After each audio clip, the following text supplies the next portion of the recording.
Hello everyone! Welcome po sa aking YouTube channel. Ako po si Tita Ems. Ayan. Ah, for today's video ay isi-share ko lang paano ba ako nagsimula sa pagtitindahan at kung magkano ba yung pinakapuhunan ko na nagsimula ako magtindahan. So ayan nga po guys, kung bago ka pa lang sa aking channel, papindot naman ang subscribe button dyan. Ayan. Paki-like and share na rin po ang video na ito. Salamat po!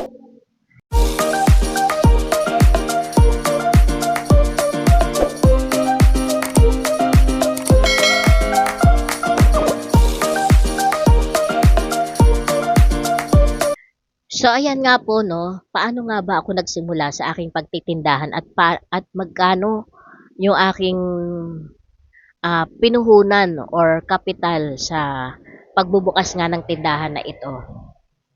Pero bago yan guys, i-flex ko lang itong aking ginagamit na headset. Ayan, bagong bili ko lang, natutuwa ko kasi may noise reduction siya. Ayan, maganda rin siya gamitin. So ganito nga guys 'no, 2021 nang mawala yung tatay ko. Pero bago siya nawala, may tindahan na talaga siya. May tindahan na talaga kami, matagal na. Kaya lang kasi that time, walang walang nagmana sa pagtitindahan ng tatay ko dahil lahat kami ay may mga trabaho. So, tatay ko na lang ang yung talagang nagtindahan. Nung nawala siya ng 2021, hindi ko pinursige na ituloy yung pagtitindahan kasi maraming maraming binilin sa akin yung tatay ko na dapat kong gawin. Sa 2022 ko na ito na open after pa ng babang luksa ng kamatayan ng tatay ko. Mga ilang buwan pa bago ko ito binuksan. Pero wala akong definite na buwan kung hindi ko na kasi matandaan dahil ano ako yung ah, panay ang alis ko kasi ng bahay dahil nga may mga inaasikaso ako na personal. So, yun nga no, naisipan kong magbukas ng ito, buksan tong tindahan na 'to kasi bakit? Dito na rin kasi ako nakatira sa tindahan na ito. Kumbaga, itong harapan ng tindahan namin, ito na yung pinakapinto namin. Dito na kami naglalabas-masok. Wala na akong balak magtindahan kasi nga, marami kasi akong ginagawa. Mga personal ano ba. Kaya lang dahil sa kakulangan ng pera, ay hindi ko na ito natapos. Hindi ko siya natapos. Alangan naman ako lang ang gagastos. Dapat lahat kaming magkakapatid. So, alam nyo na yun kung ano yun. Personal ko kasi. So, yun nga no. 2022, nang ma-open ko nga itong tindahan ko, no. Dahil, may naipon kasi ako na 5,000. Dahil every time na aalis ako ng bahay ay binibigyan ako ng mga kapatid ko ng pamasahe, pangkain. So, naipon yun hanggang sa namalayan ko na lang ay nasa 5,000 na pala yung aking naipon. So, napag-isip-isip ko nga, kaysa naman bibili ako sa ibang tindahan, bakit hindi na lang ako maglagay ng mga items dito sa tindahan ko para hindi na kami bibili sa ibang tindahan. So, ganito nga guys, sa halagang 3,000, kasi 5,000 yung naipon ko, no? Yung halagang 3,000 ay ipinamili ko para sa tindahan. Ang mga binili ko ay yung mga basic lang na mga paninda katulad na lang ng itlog, mantika, suka, toyo, bechin, magic sarap, mga patis, yan, ganyan. Marami na rin naman yung 3,000 na halaga, mga sabon, mga ganon. Basta yung mga basic lang na kailangan. Mga shampoo, yan. Ngayon, yung 2,000 naman, yung 2,000 naman na natira sa savings ko ay ginamit ko sa pagjijikas, pagka-cash in, yung 2,000. Sa 2,000 no, yung 1,000 ay pang cash in, yung 1,000 ay pang cash out. So yung 1,000 na pang cash in, hindi ko tinatanggap yung mga malakihan. Ang tinatanggap ko lang yung mga 100, 200. Pag mga 300 ganyan cash in.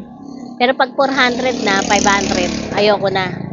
Talagang pinagtiyagaan ko yung gano'n na halaga. Marami rin dahil nung time na yon na 2021, ay 2022, na nag-open nga ako ng tindahan, ay uso pa doon yung mga online games. Kaya may 50 ka lang, may 100 na nagpapa-cash in, okay go, tinatanggap ko yan. Mabilis ang, lalo na sa gabi, mabilis ang GCash noon sa gabi. Tapos, yung pang cash out naman, hindi rin ako tumatanggap ng mga malakihan. Talagang ano lang, pa isa-isang daan, 200. Talagang inano ko yung GCash ko na ganito lang muna. Ayun, sa awa naman ng Diyos ay nagdoble ito hanggang sa nag-triple. Means, tumubo siya. Kasi yung tubo ng para sa GCash ay idinagdag ko sa puhunan ng GCash. So, ganun. Smooth ang ano ko noon. Smooth yung tindahan ko noon. Kasi every time na nakabenta na ako ng 100, 200, ang takbuhan ko noon ay dali. Dali kasi ilang bahay lang yung layo ng dali sa amin. Mga 5, 6 na bahay lang. Walking distance lang. O di wala pa akong pamasahe. Ngayon dati na una kong nagsimula ako ay palima-lima lang yung pansit canton, pero ang pinakamabenta talaga ay yung chili mansi na pansit canton at calamansi. Ginawa ko siyang tigta 10 pieces. Dinagdagan ko siya hanggang sa nadagdagan yung paninda. Dati, hanggang sa dumating naman yung panahon na okay na yung tindahan, nag-grow na siya. Dumating yung Bombay. Dumating yung Bombay na kaibigan ng tatay ko. Na naging kaibigan ng tatay ko kasi doon kumukuha yung tatay ko sa Bombay na yon. Ngayon, nagsabi siya sa akin, kinamusta niya ako, si tatay, kasi hindi niya alam na nawala na yung tatay ko. So, sabi niya, pinahiram niya ako. Hindi ako nagsabi sa kanya, basta siya lang nagsabi sa akin na, pahiram kita 5,000, hulog-hulog daw 100. Sabi ko, ay hindi, kasi wala akong pera na panghulog sa'yo dahil pinapaigot ko lang yung konting benta ko sa tindahan. So, ayun nga. Sabi niya sa akin, iwan ko dyan 5,000, bahala ka, sabi sa akin. Kahit magkano hulog mo, okay lang, sabi niya ganon. Tulong ko sa tatay mo, parang ganon. Kasi matagal na siyang naging suki ng tatay ko eh. Hindi naman naging pasaway yung tatay ko sa Mumbai na yun. So, yun, 5,000, iniwan niya. Okay naman, nakakabayad naman ako kasi ang bayad ko sa kanya ay 50, 100.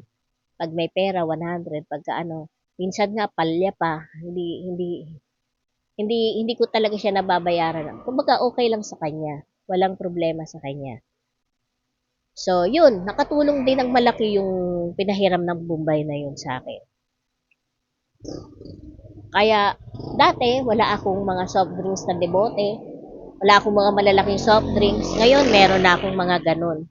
Kasi nga, yung iba, hindi kaya bumili ng yung mga mismo na halagang 22. 22 lang sa amin sa ibang tindahan ay 25 na yan. Hindi nila kaya. So, nagtinda ako ng mga debote. At salamat naman din dahil meron akong mga nakilala na nagpapahiram din ng bote. Hanggang sa, yun na nga, meron akong, nadagdagan na yung paninda ko, meron na akong mga deboteng soft drinks. So, yun, hanggang sa nag-grow naman yung tindahan. Year 2024, nagkasakit yung kapatid ko yung half sister ko nagkasakit. Mga senior na yon. Sino pa bang tatawagin nila kundi ako kasi mas bata-bata ako sa kanila ng kaunti. Andiyan na dadalhin namin yung kapatid namin sa ospital. Andiyan dadalhin namin sa clinic. Kailangan may kasama yung mga kapatid ko na senior dahil hindi pwede sila ang magtatakbo. So, ang tindahan ko ay parang yung on and off, bukas sara, bukas sara. That time. Kasi kailangan ng ate ko na may kasama. Pero, okay lang yun kasi wala namang problema sa akin kasi ang purpose ko, kaya ko binuksan itong tindahan ay dahil unang-una na doon yung hindi na kami bibili sa ibang tindahan dahil meron na kaming paninda. Pangalawa, hindi ako maboboring sa bahay dahil parang ito na yung pinaka-exercise ko. Siyempre, pag namimili ka, ikaw rin yung magdi-display, ikaw lahat, o ikaw pupunta sa palengke, ikaw ang kukuha, ikaw mamimili. Pag uwi mo, ikaw pa rin ang magdi-display, o i-record mo kung ano pa yung mga binili mo na kailangan, nakasulat din yan, para alam mo kung magkano yung naging out mo sa loob ng isang buwan. Pasensya na kayo sa aking boses at medyo sinisipon kasi ako. So, ayan nga po, no, sa halagang 5,000 ay nakapagsimula ako sa aking tindahan. 2,000 sa GCash at saka 3,000 sa tindahan. Alam niyo guys, disiplina lang. Kapag may konti ka benta, ibili mo agad ng paninda para madagdagan yung paninda mo. Disiplina lang, kumbaga. Ngayon, ito pa ang ito pa yung pinaka-tips ko sa inyo. Pinaka-tip, hindi tips ha, tip is talagang effective po ito. Bago po kayo magbukas ng tindahan, sa mga gustong magsimula sa pagtitindahan, ito ang wag na wag niyong kalilimutan. Bago kayo magbukas ng tindahan, manalangin na gabayan ka sa araw na, kung araw na, katulad na lang tong araw na to, manalangin. Hindi mo mamalayan, darating ang araw, yung halaga na kung magkano man yung kapital na ilalabas mo, magiging doble, triple pa po yan. Ang Diyos ang sa atin, maggagabay sa atin. So, yun lang po, no? Hanggang dito na lang ang video ko. Ito ay pag-share ko lang kung paano ako nagsimula sa aking pagtitindahan. Maraming struggle yan. Hindi lang ako nagkwento. So, yun na nga po. Hanggang dito na lang ang video ko. Kung bago ka pa lang sa aking channel, pahingi naman ng isang subscribe dyan. Papindot naman ang subscribe button. Paki-like and share na rin po ng video na ito. Salamat po ng marami.